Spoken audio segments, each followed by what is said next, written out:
Hey there everyone, welcome to another video. I am super thrilled to be able to share with you today my fabric collection. Ever since I had gotten myself back into sewing the last few years and have been sharing my progress and my learning over on various internet platforms, YouTube, my blog, Instagram, so many of you have been so encouraging and even sending me kind of private convos about how I've not only inspired you, but you just kind of am interested in more crafty things, and that's so great to hear. Sewing is one of my favorite hobbies among many other things, but it's one that I have been exploring for a long time, and I am just kind of excited to have this interactive video with you. Now the interactive part comes in because I'm hoping that as you are watching this and as I show you some of my fabrics, that you would maybe give me some ideas and suggestions on what to make with these fabrics. When I get fabrics, I don't necessarily always have a game plan in mind. I will link my current pattern collection. I have a Flickr album full of them down below in the info bar. So if you click on that, you can browse through all the patterns I currently own and maybe make some, connections for me and suggest what things I should make out of some of these fabrics. If you are looking to just dive right in, I'll put a timestamp right here where you can just go straight into me talking about my fabrics. But I do want to take a moment to just mention that if you are a beginner in sewing, or you're just thinking about picking it up, especially garment sewing, don't be afraid to just dive in with the clearance section. Up until about, I want to say, a year or 2 years ago, I had sewed exclusively from the clearance section. And what I mean by that is anything usually under $5 a meter is game. Anything 5 to 10 meters is like, a reasonable amount. Anything $10 and above, so above $10, I have to kind of consciously think about and have a plan in my head. Prior to like 2 years ago, I didn't really buy anything above $10. I stuck to $10 and below. So, you are going to make mistakes. You're going to make lots of mistakes. And if you are experimenting with less expensive fabrics, you don't feel quite as awful about having a screw up, because everybody's got to go through that stage. And no matter how many tutorials that you watch and how many books you read, nothing beats having hands-on experience when it comes to sewing. So that's my little kind of tip for all of you if you are thinking about starting sewing. I'm lucky that the fabric store I go to most often has a wide range of clearance fabrics. It does mean that I don't always get to choose what colors or what type of fabrics that they have. It just depends on what's on clearance, but I can generally get a few things that I like. So here we go. This is about 80% of my fabric collection, the fun bits anyways, and I hope that you will help me out by sharing some suggestions in the comments down below. Welcome to the top-down view. I've got just an ottoman here and I've covered it with a piece of white fabric, so then when I show you my collection pieces, it will hopefully be easier for you to see it. I am also going to put a number referencing each piece of fabric that I'm going to show you today.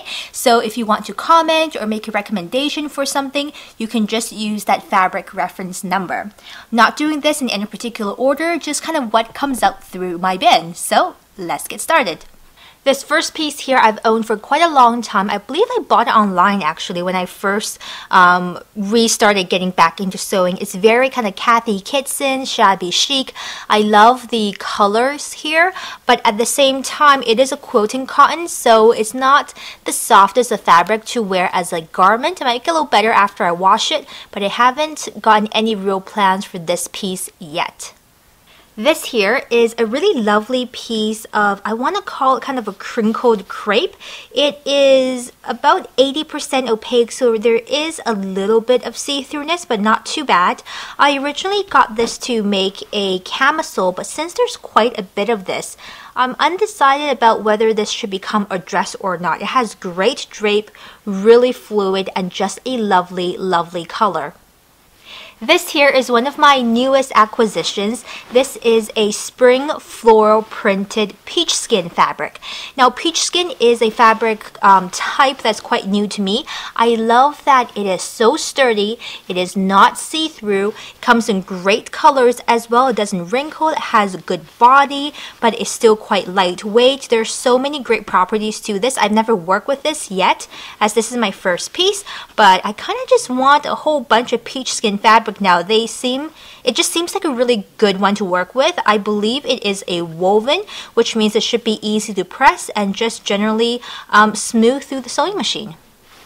This is something I picked up with a project in mind, but it was so gorgeous and I was really kind of just fell in love with it at the store that I bought everything off of the bolt.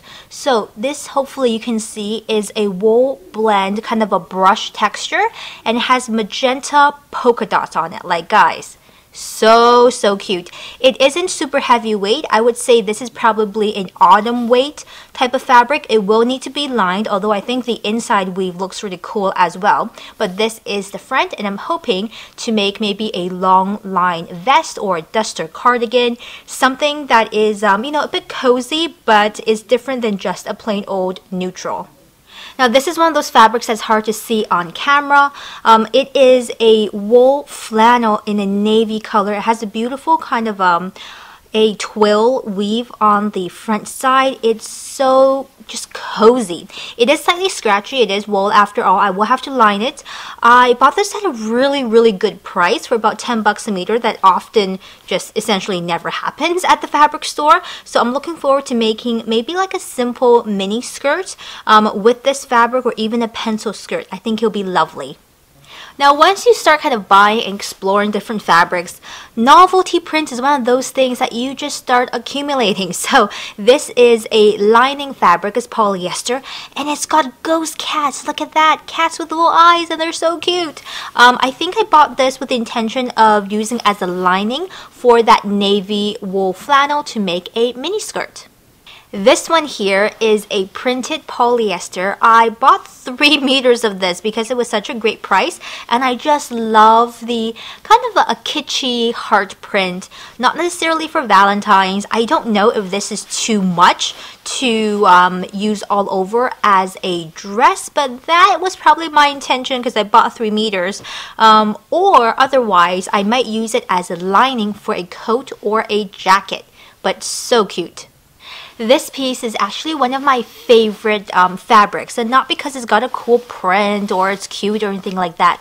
I really love suede, and this is a faux suede fabric. It's so rich. It's that beautiful, deep, rich wine/burgundy. I have quite a bit of this. I haven't decided what to do with it yet because I'm not sure if the inside, which is actually a bit satiny, should be lined or if I can just leave it unlined. But I love the outer. It's so gorgeous. It has a bit of a nap, not too much, but just look at that. This is like something you make when you're fancy schmancy. Here is a piece of synthetic, but it feels like a satin, but I'm pretty sure it's synthetic. It is a gorgeous, just absolutely gorgeous royal purple. I have about, I want to say just about 3 meters of this. So this could be potentially anything. I have at least 2 meters, if not 3. It is a challenging type of fabric to work with because of just the fluidity of it. But how gorgeous would this be as a dress or something just really fancy? I love the color, and that's why I picked it up. Over here, we have another piece that I've owned for a long time but wasn't sure what to do with. This is a ribbed, I want to say lightweight knit wool blend fabric with a little bit of stretch. It's a lovely coral color. I thought about making maybe a wrap dress or something with it, but I'm also hesitant that it's going to be hard to work with because of the stretch and how thin it is. Here we have a piece of, I don't know what is the content. I want to say it's probably partially wool. It is really special. On the surface, it looks just like a regular plaid print, but it has little speckles of blue and yellow and orange. It's just really unique, and I think it would be lovely as a long line pencil skirt or something really vintage. And of course, you can't beat the kind of the classic menswear influence.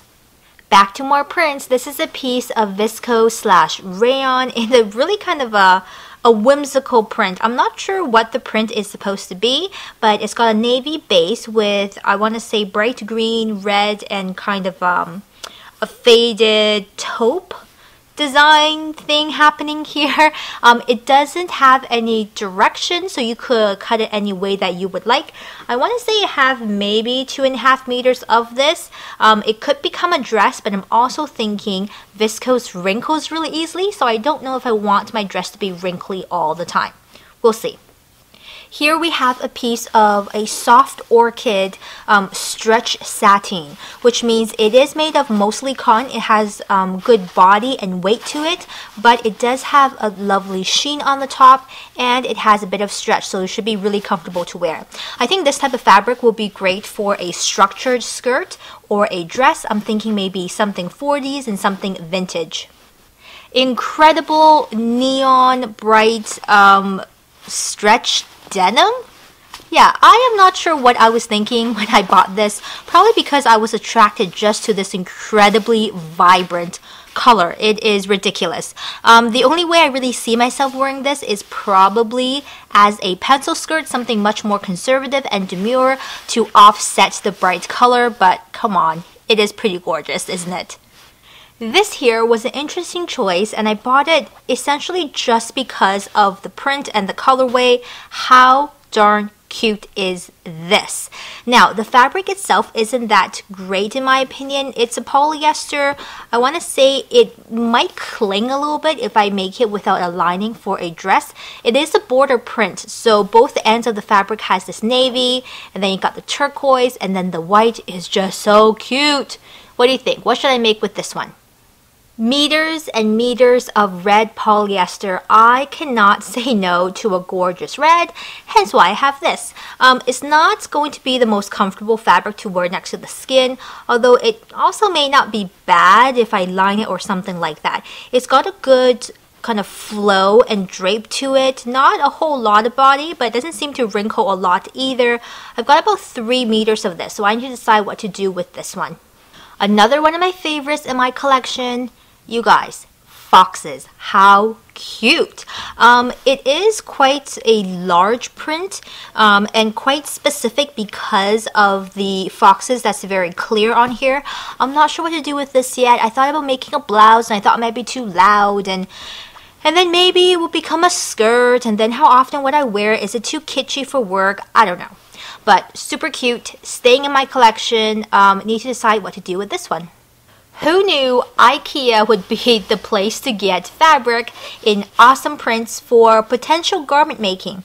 I had seen a full-length skirt kind of from the waist all the way down to the floor by designer Carolina Herrera, and it was gorgeous. It was blue and white in a gingham. But I thought this would also be a lovely variation on that. Now this is the IKEA canvas, so it might be a little bit thick, but we'll see. I'm quite excited about where this project may go. Now I also seem to be very drawn to gingham prints, especially in kind of old school black and white.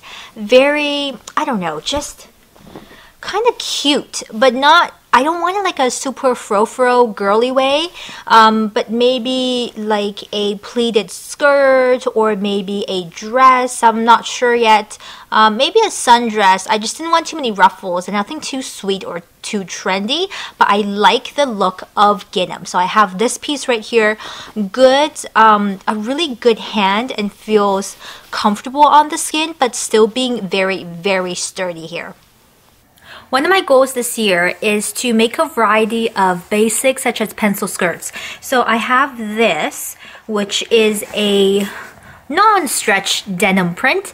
I think it'll be really fun to use as a pencil skirt. I like the idea of pairing louder, interesting prints with conservative silhouettes. Look at that. Cute, huh? Some of the most expensive fabric I have ever purchased. And this is kind of one of those, I saw it got released and I just ran to this itty bitty fabric store in the middle of nowhere that carried this line. You may recognize this as the Rifle Paper Co. collaboration printed fabrics. They are gorgeous. This one I have here is rayon. I bought about, I want to say 2 to 3 meters of this, as I was hoping to use it to make a dress. I really need to practice on something first though before I cut into this, because I mean, there's no going back once the scissors hit this piece of fabric. Slightly less expensive, but still quite spendy here, is another print by Rifle Paper Co. This one is just a regular cotton, and it's got good body to it. It feels very crisp, so it might become a top. And again, gorgeous, iconic Rifle Paper Co. print here. Here's one of my latest acquisitions that has not even been ironed, so I apologize. This one is a bubble satin, and I just adore this print, this colorway. It's a little bit like pajama-y, but I'm thinking of making a simple strappy tank top with it. It's that oriental chinoiserie print. I mean, just freaking fabulous. Love it! And that is the end of my collection. Thanks for taking the time to come and share this video with me. Hope that you really enjoyed it, whether you're a crafter or you just like watching about crafty things. Love to hear your thoughts in the comments down below, like always, and feel free to hit me up over on social media. I do most of my posting about my sewing over on Instagram, so that's the place to be. Until next time, have a wonderful rest of your week, and I will see you next time. Bye!